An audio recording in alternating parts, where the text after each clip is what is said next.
ملک میں پرامن فضا قائم ہوتی ہے تو پھر تو ہم کہہ سکتے ہیں کہ ٹھیک ہے برونی سرمایہ کاری آئے گی، لیکن ان حالات میں یقین کیجئے ہمارے اپنے اتنے جاننے والے ہیں، آپ سب کے ہوں گے پورے ملک سے، آپ کہتے ہیں کہ دنیا میں سب سے زیادہ جو ہجرت کی ہے وہ پاکستانیوں نے کی ہے، اور وہ اپنا سب کچھ بیچ کر جا رہے ہیں، کیونکہ ملک میں سیاسی کے علاوہ وہ کتنی جو معاشی جو استحکام بھی بالکل نہیں ہے، اور لوگ سب کچھ چھوڑ کر باہر جا رہے ہیں۔ اور آپ نے پچھلے دنوں دیکھا بھی ہوگا کہ پاسپورٹ آفس جو تھا پاکستان کا، ان کے جو کاغذات تھے، جو پیپر ہے جو پاسپورٹ کی تیاری میں لگتا ہے، وہ بھی ڈرامائی طور پر فنش ہو گئے تھے، یعنی کہ اتنی زیادہ ڈیمانڈ آئی کہ حکومت خود بھی اس کے لیے تیار نہیں تھی۔ اب ریسنٹلی آپ نے دیکھا کہ چند روز قبل الیکشن کمیشن نے آج جو اپنے کئی پی ٹی آئی کے جن کو 10 سال کی سزا ہوئی ہے، صرف اور صرف یہ آج 5 اگست کی تحریک کو ناکام بنانے کے لیے ان کو انہیں نااہل قرار دے دیا ہے، اور کہا گیا ہے کہ ان کی نشستوں پر دوبارہ ضمنی انتخاب ہوں گے۔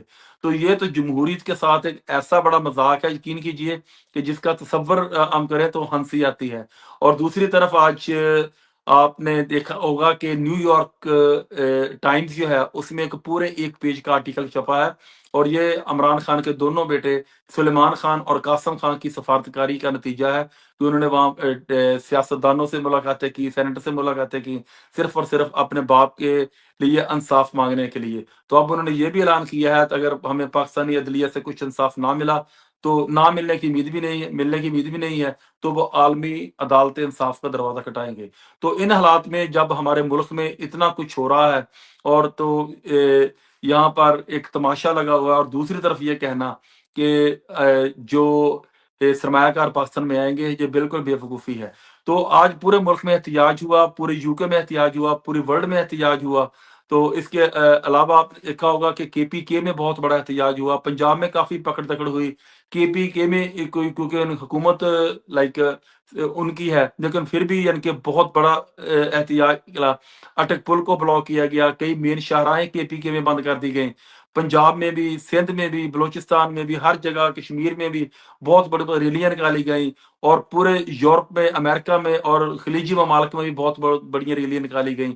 تو یہ قسم کا پیغام تھا کہ ہم اب جبر کے دن ختم ہونے والے ہیں، ہم ان ہتھ کنڈوں کو جو ہے وہ کبھی قبول نہیں کریں گے۔ میرے ساتھ میرے معزز مہمان جناب خالد چوہدری صاحب، جو کہ کسی تعارف کے محتاج نہیں، پاکستان اسکاٹش پریس کلب کے پریزیڈنٹ ہیں، سینئر تجزیہ نگار ہیں۔ خالد صاحب، آپ کو اس پروگرام میں ویلکم کرتے ہیں۔ خالد صاحب، تھینک جیسا کہ آپ نے دیکھا کہ آج پوری دنیا میں عمران خان صاحب کی ہدایت پر، ان کی کال پر آج ایک بہت بڑا احتجاج ہوا۔ ایون ہمارے اسکاٹ لینڈ میں بھی، گلاسگو میں بہت بڑا احتجاج ہوا، اور پورے لندن میں، ہر قابل ذکر شہر میں، خلیجی ممالک میں، پورے یورپ میں، امریکہ میں اور پاکستان میں خاص طور پر بہت بڑے ریلیاں نکالی گئیں، کے پی کے میں بہت بہت بڑے جلوس نکلے، لوگوں نے اٹک پل کو بلاک کر دیا، کئی مین شاہراہوں کو انہوں نے بلاک کر دیا، اڈیالہ گیٹ پر اتنی نفری تعینات کی، لوگ اڈیالہ گیٹ تک چلے گئے اور انہوں نے گیٹ کو کھاڑنے کی کوشش کی۔ تو خالد صاحب، ہم کس طرف جا رہے ہیں؟ کیا ہم پوری دنیا میں ایک تماشا بن کر رہ گئے ہیں؟ ہمیں 77 سال ہو گئے ہیں خالد صاحب آزاد ہوئے، ہم ماشاءاللہ ایک وابکار قوم ہے، ہم ایک نیوکلیر پاور ہیں، ہمارے پاس دنیا کی چھٹی بڑی فوج ہے، ہم ماشاءاللہ ٹیکسٹائل میں، انڈسٹری میں ایک نمایاں مقام رکھتے تھے، لیکن بدقسمتی کے ساتھ خالد صاحب، ہم ایک طرف تو ہم کہتے ہیں کہ ہم اپنی ایکسپورٹ کو بڑھائیں گے، ایک طرف ہم کہتے ہیں کہ بیرونی سرمایہ کار پاکستان میں آ کر سرمایہ کاری کریں۔ خالد صاحب، یہ کیسے ممکن ہے کہ ایک طرف آپ نے ملک میں 2 سال سے تماشا لگایا ہوا ہے، اور دوسری طرف آپ ملک میں معاشی استحکام کی بات کرتے ہیں؟ جی خالد صاحب۔ جی، بہت شکریہ اسلم بھائی، آپ نے موقع دیا بات کرنے کا۔ اصل میں صورتحال جو اپنے بڑی تفصیل سے آپ نے ابھی اپنا تجزیہ کیا، جو موجودہ صورتحال ہے، اس صورتحال میں پاکستان میں سرمایہ کاری واقعی لوگ کرنے میں انٹرسٹ نہیں ہے۔ جب سوچتے بھی ہیں سرمایہ کاری کریں گے، تو انفارچونیٹلی ابھی ہماری پراپرٹی بھی جو مارکیٹ ہے وہ تھوڑی سی بیٹھ گئی ہے، لوگ انویسٹمنٹ کرنا جو ہے، بہت سارے قبضہ مافیا کی انوالومنٹ ہے۔ اب وہ اسی پاکستانی جو ہے نا، ہم بھی بیٹھتے ہیں لوگوں کے ساتھ، تو اب لوگ، میں نوٹس کر رہا ہوں، بہت سے لوگ دبئی میں انویسٹمنٹ کرنے کا بہت سوچتے ہیں، اس کی بڑی انکوائریز کرتے ہیں۔ تو یہ انفارچونیٹلی ہماری یہ حکومت کی فیلئر ہے کہ جو ان بالکل کے اپنے نیشنل ہیں، وہ اپنے ملک میں سرمایہ کاری کرنے کے بجائے دوسرے ممالک میں سوچ رہے ہیں۔ اور اس کی تو ایک بڑی مثال یہ بھی واضح ہے کہ جہاں پر میاں نواز صاحب ہمارے سابقہ پرائم منسٹر ہیں، ان کی انویسٹمنٹ بھی لندن میں ہے، رضائی صاحب کی انویسٹمنٹ دبئی میں ہے. تو یہ اتنے بڑے بڑے سیاستدان ہیں، یہ کیسے قوم کو یہ اعتماد میں لے کہیں گے کہ آپ انویسٹمنٹ ہمارے پاس کریں؟ تو لوگ کہیں گے آپ اپنی انویسٹمنٹ بھی پاکستان میں کریں نا، آپ بار کیوں کی ہے؟ تو یہ تو خیر کہہ نہیں سکتے ویسے ہی. تو باقی جس طرح بھی آپ نے بات کی کہ پاکستان میں جو بھی احتجاج کا سلسلہ جاری ہے، یہ اصل میں بڑی ایک بدقسمتی کی بات ہے کہ اس بالکل احتجاج میں ریحانہ ڈار جیسی جو خاتون ہے، بزرگ خاتون وہ نیرلی 80 سال کی ہیں اور ان بیچاری کو کو مریضہ بھی ہیں. اور جس بالکل طرح خالد صاحب ان کو دھکے دیا گیا، جی پولیس نے بد اخلاقی کی، جو جی وہ بڑا تماچا ہے ہماری جمہوریت پر. جی بالکل بڑا افسوس ہوا کہ جس طرح وہ ان کو لے کے گئے، اور جس طرح باقی لوگ احتجاج کے لوگوں کا بنیادی حق ہے، اور اس کو بنیادی حق کو جو ہے سلب کرنے کے لیے کس طرح ہر جگہ پولیس تعینات کی گئی، کس طرح پکڑ دکڑ 2 دن پہلے سے پکڑ دکڑ شروع کر دی گئی ہے. تو اب کس چیز کا خوف ہے حکومت کو کہ ہڑتال کر لیں گے، اور کہتے ہیں ہم نے جلسہ کرنا، جلسہ کرنے دیں، پتہ چل جائے کتنے لوگ آتے ہیں. تو ایسے حالات میں ملک کے اندر نہ تو سرمایہ کاری آئے گی، اور جب تک جمہوری حکومت، ایسی حکومت جو لوگوں کے ووٹوں کے ساتھ جس کو لوگ سپورٹ کریں، اس وقت تک ملک میں ترقی جو ہے نا مشکل نظر آتی ہے. ترقی ان کے بغیر ترقی نہیں ہو سکتی. مگر جس طریقے سے طریقے انصاف کو دبایا گیا ہے، جس طرح ابھی آپ نے بھی فرمایا کہ 15 ایم ایل اے کو سزائیں دیں، اور سزائیں جن کی سزائیں تھیں، اور الیکشن کمیشن نے نوٹیفکیشن جاری کر کے ان کو جو ہے ڈی نوٹیفائی کر دیا. آپ تھوڑا سا ہسٹری اٹھا کے دیکھ لیں کہ جب سے یہ الیکشن ہوئے، الیکشن کے بعد جس طرح 47 والا 45 والا ڈرامہ ہوا، اس کے بعد سے کتنے ایم این اے اور کتنے ایم پی اے تحریک انصاف کو چھوڑ کر مسلم نون کو جوائن کر چکے ہیں. کس بالکل طرح جو سیاسی جو سیٹیں جو خواتین کی سیٹیں تھیں، اس سیٹوں کو بھی کس طرح گما پھرا کے ان کو دے دیا گیا. اور ابھی گنتی کر لیں کہ کب کہاں کیا ہوا. کوئی بندہ کسی کی ڈیتھ ہوگی، وہاں پر دوبارہ الیکشن ہوا، بندہ ان کا جیت گیا، وہ بھی سیٹ مل گئی. کوئی یعنی کہ سمجھ نہیں آ رہی کتنے سارے لوگ اکٹھے کر کے ایک جماعت کو 2 تاریخ بھی مل گئی ہے. اب ایسے 2 تاریخ مل گئی ہے کہ ان کو پیپل پارٹی سے بھی مدد کے بغیر کام چل جائے گا. اب ایسے علاج پیدا کرے. 26ویں ترمیم پیش کر دی گئی، اس کے اندر آپ کو پتا کون کون سے جو ہے لاز بنا دیے گئے، اس میں کون کون سی یہاں تک ایک کر دیا کہ اگر اسلام آباد میں کوئی احتجاج کرے گا 10 سال سزا ہوگی. اور ابھی لوگوں کے اندر خوف و ہراس پایا جاتا ہے. ملک کے اندر اپنے ہی گھر میں رہتے ہوئے لوگ خوف و ہراس کا شکار ہیں. اور جس طرح 35,000 سے زیادہ لوگ ابھی تک گرفتار ہیں، سزائیں دی جا رہی ہیں. تو یہ جو محترم رانا صاحب کہتے ہیں کہ جی یہ 9 مئی کے ملزم ہیں، تو ان کے خیال میں کہتے ہیں یہ ملزم ہے، سزا ملنی چاہیے، تو اس لیے سزائیں مل رہی ہیں. وہ بڑے اعتماد کے ساتھ کہہ رہے ہیں. مگر جو گراؤنڈ ریئلٹی ہے، جس طرح خان صاحب نے کہا جی ہمارے تو بندے نہیں تھے، وہ تو مانتے نہیں اس بات کو کہ ہمارے بندے نہیں تھے. جو لوگ جنہوں نے کروایا، کچھ جو ہے ایسے عناصر آئے اس کے اندر، اس میں کسی بھی کوئی بھی ہو سکتے کسی کے اوپر ہم، کیونکہ اس کا پروف نہیں ہے کون لوگ آئے خالد ہیں. صاحب نے بہت ہی پیاری بات کہی تھی. انہوں نے کہا تھا جج صاحب کو مخاطب کر کے کہ جج صاحب آپ اپنے اختیارات کا استعمال کریں، آپ اداروں سے CCTV فوٹیج لیں 9 مئی کی، جو جی کور کمانڈر پر حملہ ہوا ہے، اس کو دیکھیں، اس کو عالمی میڈیا کے سامنے پیش کریں، اور جی خود بھی آپ اس کے ویڈیو کی روشنی میں آپ اپنے فیصلے کریں. یہ نہ ہو کہ آپ کسی دباؤ کے تحت کریں. لیکن جیسا کہ پاکستان میں ہوتا ہے خالد صاحب کہ وہ ویڈیو فوٹیج گیپ کر دی گئی ہے. تو یہ تو مثال آ جاتی ہے نا چور کی داڑھی میں تنکا. تو جی جس طرح پہلے آگے لگتی تھی، جب بھی کسی معاملے میں کوئی انویسٹیگیشن شروع ہوتی تھی، اس محکمے میں آگ لگ جاتی تھی. جس فلور پر ریکارڈ پڑا ہوتا تھا، آپ کو یاد ہوگا 3-4 سال پہلے ایسے واقعات ہوتے تھے. کو جی بالکل پہلے آگ لگنا شروع ہوئی اور اب وہ C T V footage cap کر دی گئی ہے.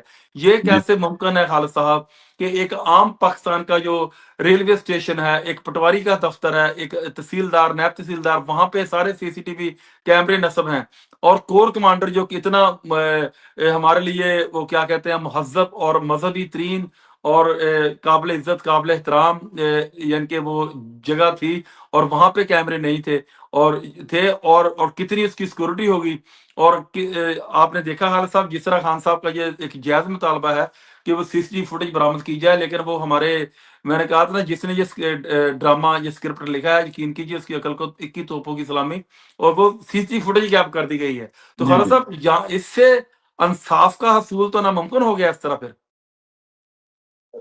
انفارچونیٹلی اگر ہم ہسٹری اٹھا کر دیکھیں، ہمیشہ جب بھی کوئی حکومت آتی ہے، جو چیف جسٹس صاحب ہیں اور جو آرمی چیف صاحب ہیں، ہمیشہ آپ مثال پرانی چیک کر لیں، ہمیشہ جب یہ دو جو بڑے عہدوں کے جو ہے سربراہان مل جاتے ہیں تو پھر ملک میں وہی کچھ ہوتا ہے یہ جو دو لوگ چاہتے ہیں. تو پھر انصاف جو کمپرومائز ہو جاتا ہے. اب دیکھ لیں 5 ججز جنہوں نے کہا تھا کہ ہمارے ساتھ کچھ لوگ ہیں جو ہمیں تنگ کرتے ہیں، آ کے ہمارے فیصلوں میں داخل کرتے ہیں، طاقتور حلقوں کے لوگ، تو وہ بالکل 5 ججز آج کل تکلیف میں ہیں. بالکل ان میں سے قابل ذکر آپ نے دیکھا ہوگا بابر ستار صاحب تھے اللہ سے، اور اسپیشلی وہ شوکت صدیقی صاحب اسلام آباد بالکل. ہائی کورٹ، انہوں نے تو سر عام کہا تھا کہ جی ہمیں بندوق کی جو ہے نالی ہماری کنوٹی پر ہوتی ہے اور اپنی مرضی کا جی فیصلہ کرنے کے لیے. جی تو خالد صاحب یہ ایک جمہوری ملک میں اور اسلامی فلاحی مملکت میں یہ واقعی ایک بہت ہی ان کے شرم کا مقام ہے. یہ ایک قسم کا تکلیف دہ بات بھی ہے. دیکھیں جب جسٹس منصور علی شاہ صاحب بڑے ایک دبنگ انصاف جج ہیں. دبنگ جائی تھے، اور افسوس ہے کہ اس بندے نے اپنے جو ہے چیف جسٹس کی جو سیٹ کی قربانی دی. اس نے بڑے فیصلے مسلم نواز کے حق میں کیے، ایک فیصلہ اس نے کر دیا تحریک انصاف کے حق میں کر دیا، تو اب اس کی چیف جسٹس کی سیٹ ہے وہ جو اس کو قربانی دینی پڑی. ہاں اس سے بالکل. پہلے ایک اور ہیں، ان کا وجہ سے نامی ہائی کورٹ کے جو ہے چیف جسٹس، ان کو بھی آفر تھی تو وہ بھی بیچارے ان کو بھی نہیں اس وجہ سے ان کو دینا پڑی، قربانی دینی پڑی. اس طرح ججز جو وہ بھی اس وقت قربانی دے رہے ہیں. ہر وقت ہر دور میں کچھ سچے لوگ ہوتے ہیں جو سچ کے ساتھ کھڑے ہوتے ہیں، اور ان کو سچ کے ساتھ کھڑے ہونے کی سزا ملتی ہے.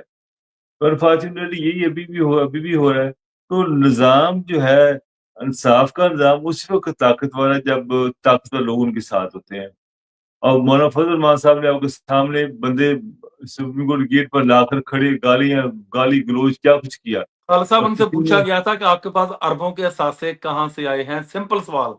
نیب نے پوچھا تھا کہ آپ کے پاس اربوں کے اثاثے کہاں سے آئے ہیں، اور جواب میں اس نے کہا کہ میں 50,000 بندے جو ہے وہ میں لے کر سڑکوں پر نکل آؤں گا، اسکولوں کے مدرسوں کو اس طرح کر کے وہ 5,000 بندوں کا جلوس لے کر وہ نیب کے دفتر پہنچ گیا، انہوں نے مقدمات ہی ڈسمس کر دیے. تو یہ ہے کہ ایک بندے پر اربوں کی کرپشن کا ہے سارے کا سارا. اور کوئی اسحاق سے پوچھے گا کہ اس نے دبئی میں کہاں سے اتنی پراپرٹی جمع کر لی ہے، کوئی شرجیل میمن سے پوچھے گا، کوئی پوچھے گا خالد صاحب کہ سندھ کا پورا ترقیاتی بجٹ کہاں جاتا ہے. یقین کیجیے میں کل پرسوں ایک ویڈیو دیکھ رہا تھا ٹرین کی، کراچی کی، خدا کی قسم جس طرح وہ کہتے ہیں نا کہ گاؤں میں جس طرح وہ گندگی کے ڈھیر لگے ہوتے ہیں، اس سے بھی بدتر حالات ہیں کراچی کے.